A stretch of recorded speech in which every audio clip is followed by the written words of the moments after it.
Hello and welcome back to Zero to Launch. We are excited that you are back for another exciting episode. We've got a wonderful guest today. Colin Castrina is with us today, and I'm sure that you have heard of his name and seen some of the work that he has done in the digital marketing space. He is well known among the Systeme.io community, and we're just really excited to share just a few moments with him. I know that as we dive in here, this conversation, I know it will be profitable for you. I'm sure there'll be lots of tips and insights and really practical things that you can put to work even today and improve your digital marketing and grow your business and earn more revenue online. And that's what we're all about here at Zero to Launch. So without further ado, I want to introduce Colin. Thank you so much for joining us today, Colin. Thank you, Andrew, for having me. I really appreciate it. Yeah, so obviously we're going to dive into some of the more technical things and talk about some of the do's and don'ts and perhaps how to build communities and we're going to talk about some of those technical things. But before we do that, we would just love to get to know you on maybe a little bit more personal level, understand kind of how you started and kind of where you are and what you're working on today.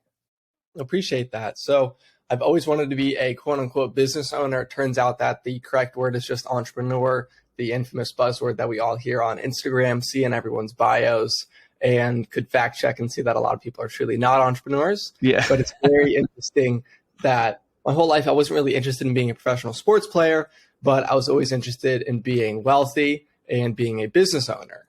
So growing up, my dad, I was lucky enough that he was a business owner. So I got to learn from him, see what he was doing. He was always a very competitive, very driven person. So I was subconsciously learning that. Started really diving into self-development learning. And when I was about 14 in 8th grade, I read Rich Dad, Poor Dad. That probably ingrained and planted the seed in my mind that I did not want to go to college. Yeah. And later I would obviously not go to college because I didn't believe it was worth the time, money, energy, or the habits that I probably would have developed. And I started drop shipping sophomore year of high school. I was awful at it. I Michael Saba's Wi-Fi Money or Wolf of Wi-Fi Money drop shipping course. He actually found it a couple weeks ago on Twitter. Sent me a DM. We reconnected. I bought his mentorship. It sucked. Michael, if you're listening to this, no hate. It did suck. And drop shipping wasn't for me. I got interested in the influencer marketing aspect. I worked with a local digital marketing agency for about a year in high school. And then from there, I was super fascinated within personal branding, TikTok, Instagram, and just making money with social media platforms. And I was, God bless, able to have success with that avenue. And that's what leads me to where I am today, which is having multiple businesses within the social media niche and space. So what is the sort of the project or the channel? I mean, obviously, like many in the digital space, you've got to sort of work through a number of different opportunities to kind of find your space. What is the project that you're working on today that you're most excited about, or kind of the one that dominates a lot of your mind space? I would say there's two primarily. Okay. One is the Weekend MBA. So that's an education company. It's an in-person event. This year, we're going to have 500 people at the Gaylord Hotel in Orlando. And right now, we're just trying to book those huge speakers, getting in contact with those one specific speaker that I'm not going to say publicly until we get them. Very difficult to get into contact with. And just getting people on the schedule is very difficult. So that's a huge push, even though the event's in April. We want to be as proactive as possible, get the best speakers to lower our ad spend and deliver the best possible event for the customers is what's on my mind. And then for our social media agency that I'm a partner with is just trying to, obviously, as always, deliver the best for the customers. Customers come first. And that's our big goal right now is how can we make it even better? Yeah. So talk to me about some of the different things that you've tried. I mean, I'm sure there's a long list. But what are some of the channels that you've tried, from affiliate to, like you talked about, influencer marketing to, I'm not sure if you've created digital products before. I know you said you've bought some. So like, what are some of the things that you've tried and what is some of the feedback around some of those different channels? For sure. I would say that I've actually said no to a lot of opportunities. There's probably 1 to 2 opportunities a day that I could say, oh yeah, that'd be super fun, but I don't have the time or energy to do that. And I really believe that until you get to some level of competency within a certain business before branching off is really a bad idea. to truly answer your question, I did digital marketing for small businesses. It was great, but at the time I was 17, 18. So for me to go pitch business owners who are 40, 50, 60, Yeah. even though I knew a lot, well, one, I'm not saying my pitch was great. I'm not saying my delivery was great. My outreach was great. So 100% I take accountability for that. But I just found that I'm not interested in this market, at least for now. I would love to come back and dominate that space, to be transparent with you. Yeah. Two, the retainers were very low. They were about $750 to $1,500 per month, Yeah. which is great. You have to close a lot of those deals to really make money, depending on how much you're looking to make. And I found that the social media space, you can make a lot of money because you work with the best. If you are the best, you get paid the best, you work with the best. No particular order. So I went from drop shipping, digital marketing, and then really got deeper into the personal branding space. So it was about 3-ish tries. Yeah. It's 100 less than I've tried. So you're you're on the right path. I think one of the things you mentioned early is really very important and insightful, which is being able to say no to digital marketing opportunities. Because I think if you have an entrepreneurial spirit and if you have a need to generate additional revenue, you sort of look at the landscape and perhaps one particular thing catches your attention, drop shipping, for instance, and you start to dig into it and you learn it. The challenge with learning it is that you also have to learn multiple other ways to make money online. So you have to learn about social media and building communities and lead pages and figuring out how to send emails and drip campaigns. And while you're doing that, you're also going, well, why don't I can also use this for that. So is there maybe a framework or a way that you sort of process opportunities to say yes or to say no to? I would say one is, this is my area of competency. If I were to take over this business, to have a solid share in this business, can I easily take it from where it is to where I want it to be very easily without needing a ton of time or energy? Can I do this within a couple hours, within a week, and make a massive difference right off the bat? Is there something that if I partner with them that the owner is great at, I can come in at someone with different expertise and really make a pivot to help them? That's worth it. Or maybe they need money, for example. Like there's a Shopify store that I might partner with now, where the big thing is the store is beautiful, converts, they need more money, and they need someone with specifically social media marketing expertise. Okay. So I think it's really cool. I'll probably dive into that because it'll be a fun challenge. But I say if you can't make a huge difference or you can't really crush the business, it's not worth it. If you only have one or two things that are working pretty solid, it's better to have one business that does 100K a month than to have 5 businesses that do 2K a month. I really want that to be clear. Right. No, that is that's extremely valuable because, I think that is one of the main, maybe even the largest hindrance for folks building a business online and generating more revenue is just the plethora of opportunities. I've always wanted to use the word plethora in a podcast before, but just like the sheer volume of opportunities and every expert trying to lure you into their program and into their way of doing it. It's like, it can be very daunting. And to your point, you end up with like 3 different websites, all just kind of trickling along, and you don't have the time, energy, or resources to allocate to any of them. So I think it's such an important piece that you're pointing out there. So talk to me just a little bit about as you are starting, especially in social media, what are some of the specific social media channels that you think are working the best today, that you're seeing, great growth on, engagement on? Like, what are the ones that you're really excited about? Honestly, I think it depends on the person. Some people are great for Twitter. I'm horrible at writing, so I'm not great at Twitter. Could I drop cool threads? I hope so. I'm not a great writer.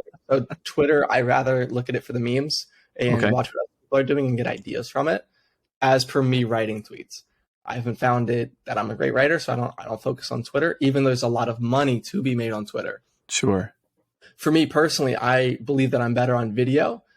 So if you are great on video, if you're listening to this and you're like, okay, I'm good on video, I have a good tonality, I can frame things well, crush video. So you can use YouTube Shorts, TikTok, and you can use Instagram Reels. Mhm. So for me, I've been able to grow my TikTok over 400,000 followers, making very simple 15-second videos. I think the longest video I've made might be 30 seconds long, but that's a rarity. And I Okay. can make all my videos within 3 to 5 minutes. So imagine you come home after work, you have a specific video idea that you want to make. You get it done within 10 minutes as you start out, and you start building your following and building your community, and brand deals roll in.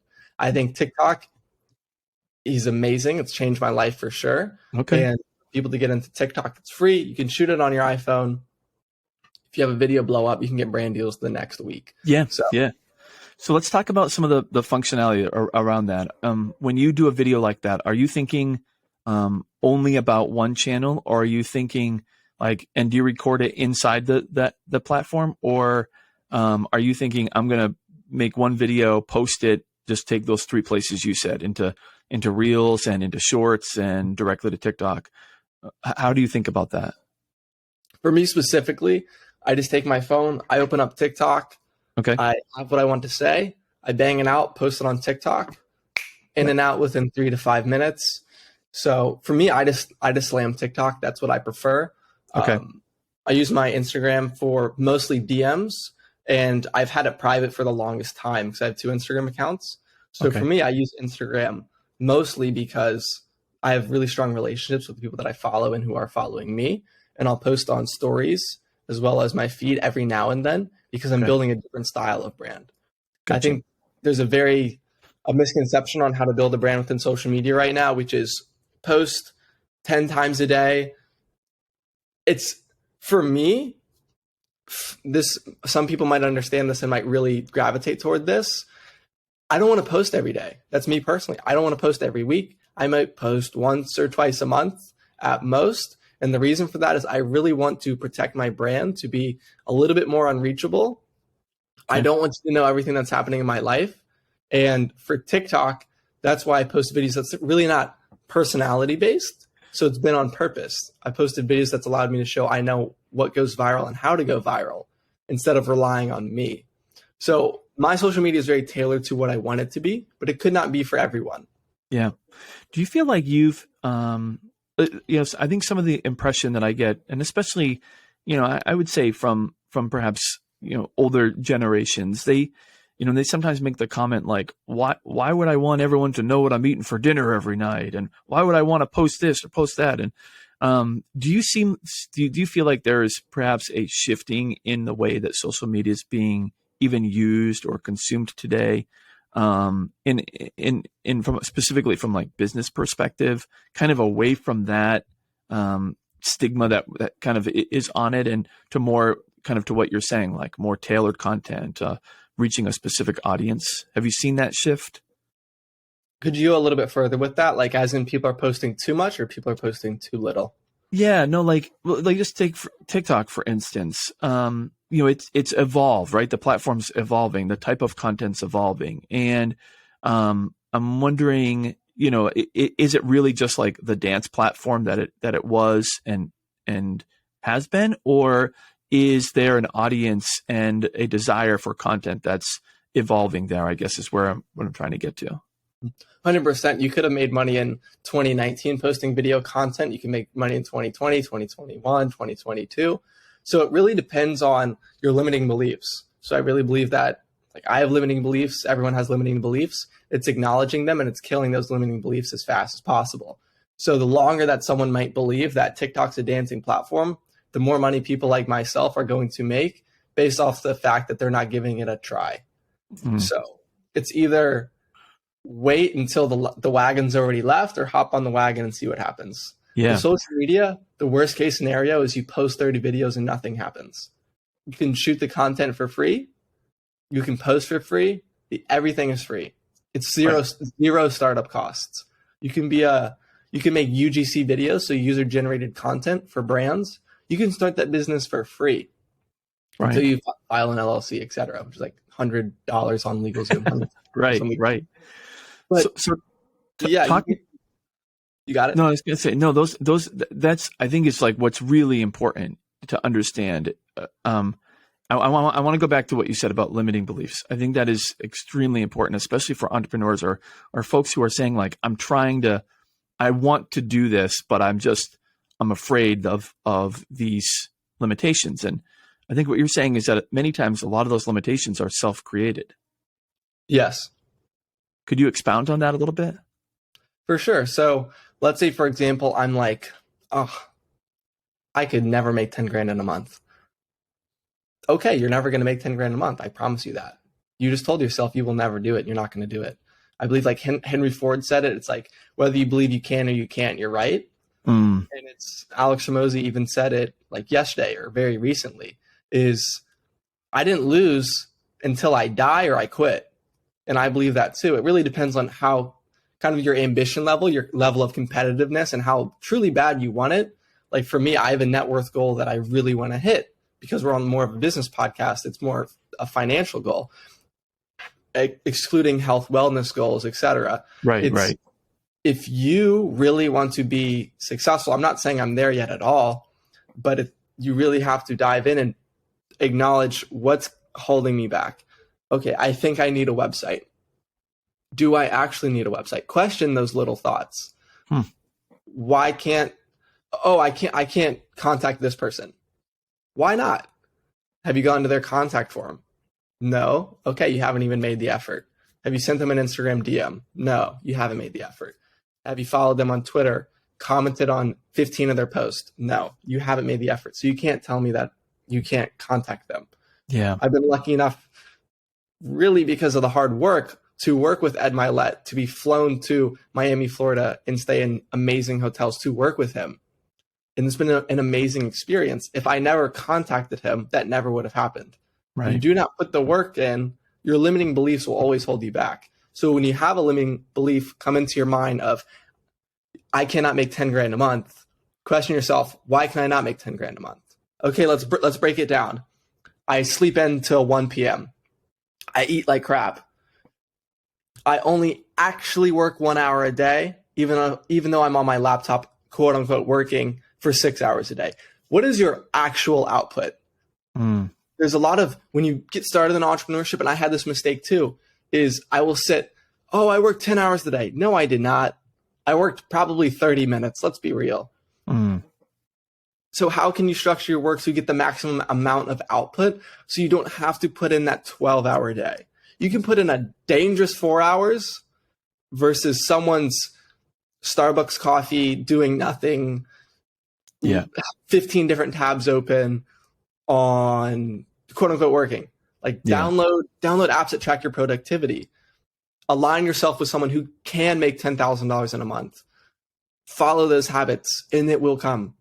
Yeah. No, I'm not sure if that answered your question. I know that was a little bit of a TED talk, but dude, it was awesome. That was killer. No, that's exactly what I was talking about. I think those are such important things, because no matter what your software platform is that you decide to buy or the course that you sign up for, right? Like ultimately it always comes back to that mindset and work ethic. And it's like, either you're going to buy into it and you're going to make it work, or you're not. And, even like you explained, you started with a pretty sucky course, but, you've sort of figured out and turned it into something. Right. And I think that is really, important for all of us. So no, go ahead. I love what you just said, Andrew. And it's very, obviously there's definitely businesses like the small business niche. It wasn't for me. So I didn't really want to make it work. So I'm not saying that like 100% every various different business model works. It's still okay to say, I don't like this one. This one's really not for me. But at some point, take one and really put your feet in the sand and try to make it work. Yeah, no, definitely. One of the things that sort of triggers me on one of my pet peeves is like I get super annoyed when people will say like, oh, I tried affiliate marketing. Affiliate marketing is a scam. Like it'll never work. You can't do affiliate marketing. Or, like drop shipping. Oh, drop shipping is a scam. Like there's no money. And what I think is interesting is they're a lot of times self-compensating for their own, their own laziness and just like lack of effort and trying, and instead blame the entire industry or the entire channel. I'm sure that's something that you've seen as well. Yes. So I'm sure if people are still listening up to this point, they can tell that my language is relatively harsh and very direct. But if you keep blaming everything else, it comes back to you. Look in the mirror and say, like, keep blaming everything else. At the end of the day, one, no one cares. So it's up to you to get your life together to figure out what business model works for you if you really want to do this. If you want to do this, you have to make it work. No one else is going to make it work for you. If you partner with someone and they make it work, they're going to drop you as a partner. You have to carry your own boats. If you're also telling people on Twitter, like, oh, this is a scam, this is a scam, this is a scam, this is a scam, people do not want to be around you. People who actually have made money will not associate with you.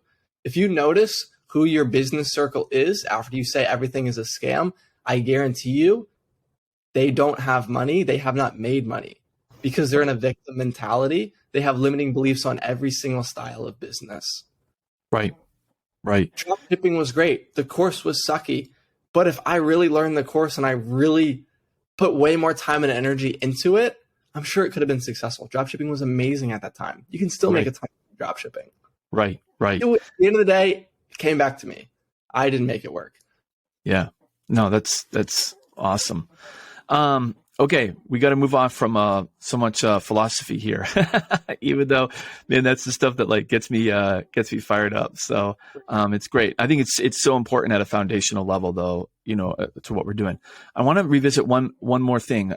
You had mentioned getting sort of this idea of starting in social media for free, start making some videos, and then you just sort of like casually mentioned, and then brand deals start coming in.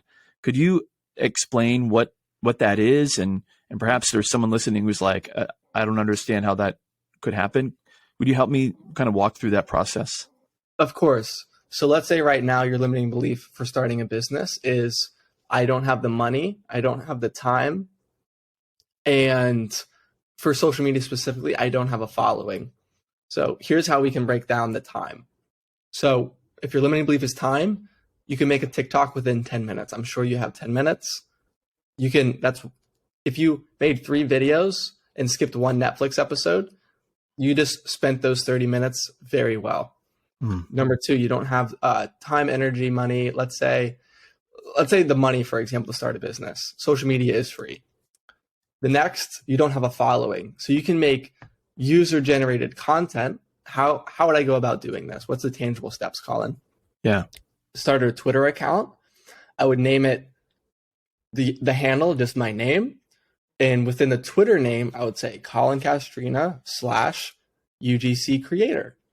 So when people look up UGC creator, you're going to start popping up. You're building SEO for your page. Next, on your TikTok account, let's say I bought these Warby Parker glasses that I'm holding in my hand right now for the people listening on audio. I really like these glasses. Warby Parker did not pay me.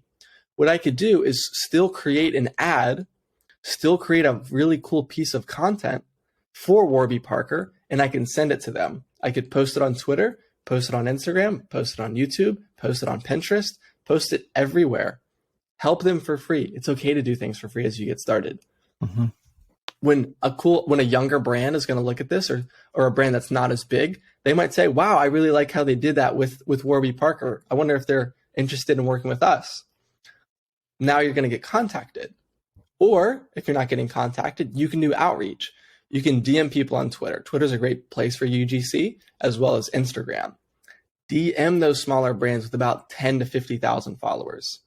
Even brands with 1 million followers, they're always looking for new content. They want to post as much as they can. That's the truth. Yeah. For example, the Casio watch that I'm holding. I think so. Here's my favorite features about this Casio watch and why I wear it every single day. Number 1, it's like $9. Number 2, if I drop it, break it, it gets stolen, I don't care. Here's why you should buy a Casio watch.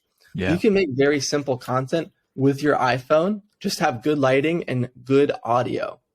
That's really all it takes to start making a UGC business that you can get started today for free and get brand deals realistically within a month, depending on how hard you push it and what your time looks like. Yeah. So there's 2 things that I think would also help in that is any real product based startup. So think like when Purple was starting, or any of the mattress companies, or any of like the new like linen companies, like all those guys, and they're doing startups. They are spending probably 90% of their budget on influencers or UGC. Like it's just that's their entire strategy. Yes. And so I think to your point, it's interesting for our listeners to understand that these companies will engage agencies, or they have teams internally who literally spend all day searching hashtags or searching for specific content to identify even, micro influencers. So the possibilities of getting discovered by them is, I think, very possible and likely. For reference, there was someone that my friend and I worked with. We paid him $3,400 a month to make content. That's enough to quit like a job you don't really love. Right. So it's very possible. And anyone could do that. It wasn't like some sort of a specialty or something like that. It's just like doing it. Honestly, this is assuming you make really solid content, but absolutely. Yeah. But like you said, I mean, everyone has a phone today, and yes. the phone's capabilities today are make you possible to be a content creator. And yes. There's so many additionally free tools to enhance your content. I mean, it's just, if you really want to do it, you can do it. So two other things real quick. One was, a lot of these brands are using specific hashtags. And when you're thinking about creating some of this UGC, do you ever go and look at the brand you're trying to attract? Like say this Warby Parker example, do you go and see like what are the hashtags that Warby Parker's using specifically, like on Twitter or whatever? And do you try to get into their stream, or is there something about the way that you're posting UGC that you would be strategic about trying to grab their attention? So if you're starting within UGC, for me, I've always seen that hashtags really didn't do much. Okay. But to maximize your potential, 100% add hashtags for that specific brand. If there's like a dream brand that you want to work with, use other hashtag, use other keywords, so you increase your chance of popping up. And even just cold DM them would really, really help. That's a great point. I know I know a lot of the brands they'll like have software which will track their key hashtags. And it's not necessarily about like going viral as much as it is, to your point, just like being seen by that specific brand. It's interesting. Okay. So let's talk just for a minute about TikTok. I think we covered this, and obviously you have a large following. You've developed a powerful channel. You have a lot of influence there on the platform. And I'm curious, I know that you give tips and insights on, kind of going viral or on building a channel. So if we had just like a 30-second advertisement from Colin on how to maximize and grow your TikTok channel, how would you approach that? That's a great question. So I would say it's your hook. To be very honest with TikTok, it's either an attractive girl or it's your business tips. Mm-hmm. What do you think people really want to watch? So How do we beat that? Interesting hooks. You have to get it out and be done with it in 3 seconds. You have 3 seconds, 5 seconds max. Mm-hmm. So let's say, for example, I'm talking about how to make your first $10,000 a month online. Really, the hook, all it is, how to make $10,000 a month online. That's it. It's not how to make $10,000 a month online as a beginning entrepreneur who's looking to get started in affiliate marketing, who has no money, who has no capital, who has no time, who has no energy. That's what a lot of people will make their hook. That's like 10, 12 seconds long if it's like really set on video. Say the one sentence and be done with it. It's really that simple. The hook, say the hook, move on to your main points. Right. The main points are what's in that video. So for example, tip number 1, pick a business idea. You can say one other point on that, or you can move to the next point. Number 2, okay, find a business partner or find a contractor who can help deliver your service. Okay, that's tip number 2. You can get a little bit more in depth. And then number 3, reach out to prospects and pitch them a proposal. The end, if you like content like this, like and follow. It's very broad. You don't have to go really nitty gritty, because what you can do, you can make about 15 different videos out of that one broad video. Yeah. For Yeah. example, you can talk about how to find a partner, how to find a contractor, tools to prospect people with, how to use Hunter.io, which is a prospect tool, Yeah. how to create an LLC. Do you need a website? How do you make a website? Do you use Webflow? Do you use Shopify? What type of niche do you use? There's so many avenues that you can go into that you don't always have to put into one video. So it's okay to keep a video short, sweet, and simple, and make a bunch of short and sweet videos. It's what people want. Yeah, I think that's so important because I think when you first get on camera, especially, you tend to just ramble. Yes. And it creates this long thing. And then when you look at it, you're like, I don't know where I'd really cut it because I've like said so much, and it just, and it doesn't work. I think to your point, it's got to be just like short, succinct, pieces. Yeah, exactly. Do you use the pause function, or do you shoot it just straight? I was talking to one guy and he was talking about how he basically just puts like one sentence and then he, record, says the sentence, pause, and then record, pause. And he basically puts together like a 15-second video that's kind of choppy, which is, kind of the style. I don't know. How do you do it? Andrew, that's a great question. I love that style, and a lot of people do too. They don't want to see you thinking about what you're going to say next. Yeah. They don't want to see you go, well, boom, right. Boom, boom, boom, boom. Right. Unless your style is you sit, you talk to the camera, it's very blunt. Very few people can do well with that style. Yeah. What you want to do, like myself, I love the pause function. So I'll make my section. I'll go to my next topic. I'll make that section and I'll listen to each section. So let's say I mess up. It also makes it easier for you record in the platform. You don't have to start over. Yeah. If you make it in each section, let's say you don't like a certain section, you can delete it and try it again. Yeah. So using the pause feature actually makes your life really easy. Yeah. Yeah. I think it's great. Talk to me about how about some of the effects on TikTok? Do you use any of the green screens or, I'm imagining you're not into like the faces and all that sort of stuff, but like, do you ever jump on any of those like individual things? And do you think there's any real value in messing with that stuff? Definitely. So I'm a big fan of the green screen. It's really simple, very simple to use, helps show your point. If you're trying to show someone something, it's really exceptional for that. I'll use the green screen overlay. So it's pretty much, instead of it being behind me, it's having the image in front of me in a certain dimension that I choose. I've done well with that filter feature as well as a lot of other people as well. Okay. Both very simple. They're great for showing someone something. Right. Outside of those two features, I don't use any other features. Okay. But that's not saying that there aren't a lot of other tremendous features. It really depends what you want to talk about. If you want to be more professional, I would stick with those two and really have your knowledge carry the weight of the video.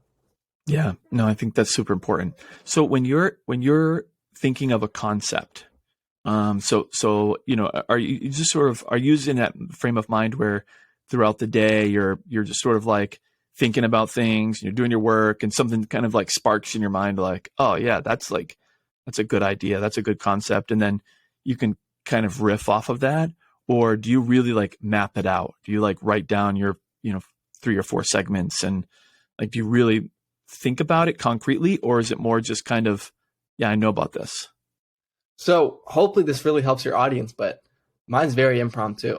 Mine's very improv, that's why I've loved TikTok and love being a creator on TikTok, is because it's, oh, that would be pretty cool. I wonder if other people want to hear that.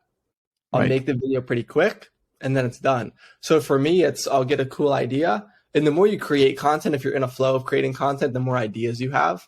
Yeah. If you don't post content for a while, like I've been in lulls where I won't post content. And I'm like, it's so hard to create content. Why can't I think of content? Because I haven't posted anything. Yeah. So you can look up websites of like video content idea generators to help you get started. If you're not someone who like gets a ton of ideas, even though we all do, I'm sure you have amazing, brilliant ideas, and trust those ideas and post them. You'll never know what will happen. But for me, I'll think of a video. I'll think, will other people want to hear this? And if I can, in my mind, if I confirm that they do, I'll let the market tell me. Yeah. So one of the things that I've seen or used before is that website called Ask the Public. And Yes, just it just gives you a like you type in your topic and it just gives you a bunch of questions to answer. And I think that's also just a great way to think about it. Like, what are the questions that my audience would be asking? that's a great tool, and that's what the tool that I was thinking to mention, but I didn't know the name. So Okay. you nailed it perfectly. Okay, good.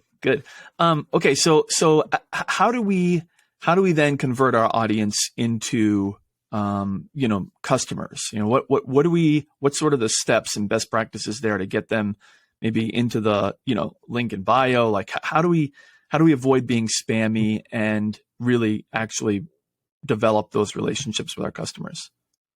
Bring a ton of value. The more value you bring, the easier it is for you to create an ad. So if you make one video and you're like, oh, it's time to make an ad, no one's going to convert. Right. People don't want to be sold on anything. People don't like ads. The more value you bring, the easier it is to convert people. So be very cautious on who you work with, why you're working with them. Make sure you get compensated fairly. And when you do make that ad, make sure the video looks almost identical to every other piece that you've made. Do not make, I'm so happy I partnered up with Warby Parker on this video. Shout out to Right. Warby Parker.